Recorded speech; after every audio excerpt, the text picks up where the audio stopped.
Hello viewers, আসসালামু আলাইকুম। চলে এলাম আপনাদের জন্য নতুন একটি রেসিপি নিয়ে। আজকের রেসিপিটি চট্টগ্রামের মানুষের কাছে অনেক পরিচিত, আর যারা বাইরের দেশ থেকে তাদের কাছে একটু খুব নতুন হতে পারে।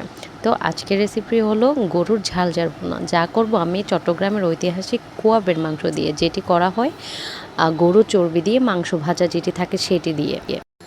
তো রান্না করতে যে উপকরণগুলো লাগবে তা হলো রাঁধুনির প্যাকেটের আমি 2 চামচ মশলা নিয়েছি, যেহেতু আমি খুবই অল্প পরিমাণ করব। আর নিয়েছি লাল মরিচের গুঁড়া একটু বেশি, হলুদের গুঁড়া একটু কম, তারপর লবণ পরিমাণ মতো, এরপরে পেঁয়াজ কুচি, রসুন, আদা, কাঁচামরিচ, গরম মশলা, এগুলো আমি সবই অল্প অল্প নিয়েছি, কারণ আপনি আমার মাংসর পরিমাণ দেখছেনই খুবই অল্প। তারপর আমি তেল যখন গরম হয়ে আসবে তার মধ্যে গরম মশলাগুলো দিয়ে দিব।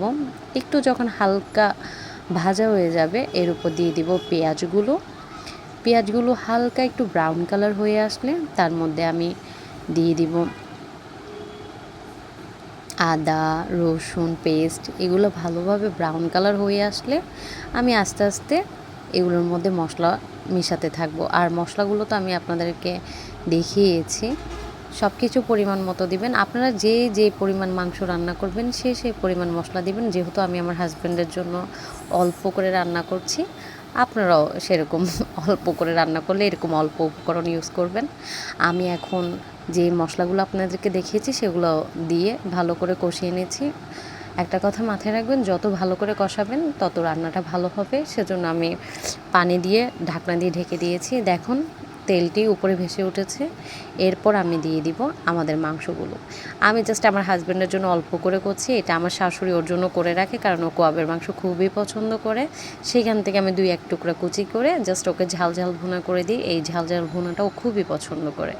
তো দেখছেনই মশলাটার সাথে মাংসটা যখন ভালোভাবে মিশে যাবে তারপর আপনি ঢাকনা দিয়ে ঢেকে দিবেন। দেখেন এটা কিন্তু খুব ভালোভাবে কষানো হয়ে গেছে। এরপর আমি আরেকটু পানি দিয়ে আবারও একটু ঢেকে দেব। অনবরত লাড়তে থাকবেন যাতে লেগে না যায়। তারপর আমি আরেকটু পানি দিয়ে আবারও একটু কষাতে দিব। এরকম 3-4 বার কষাবো যাতে মাংসর মধ্যে মশলাগুলো ঢুকে যায়। যেহেতু এটা আগে থেকে ভাজা, সেজন্য মশলাগুলো ঢুকানোর জন্য আমি ভালোভাবে কষিয়ে নিচ্ছি।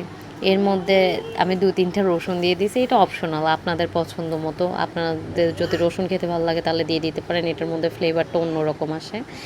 তো হয়ে গেল আমার মজাদার ঝাল গরুর মাংসর রেসিপি। যদি আমার রেসিপিটা আপনাদের ভালো লেগে থাকে তাহলে অবশ্যই আমার চ্যানেলটি সাবস্ক্রাইব করে দিবেন, লাইক কমেন্ট শেয়ার করে দিবেন।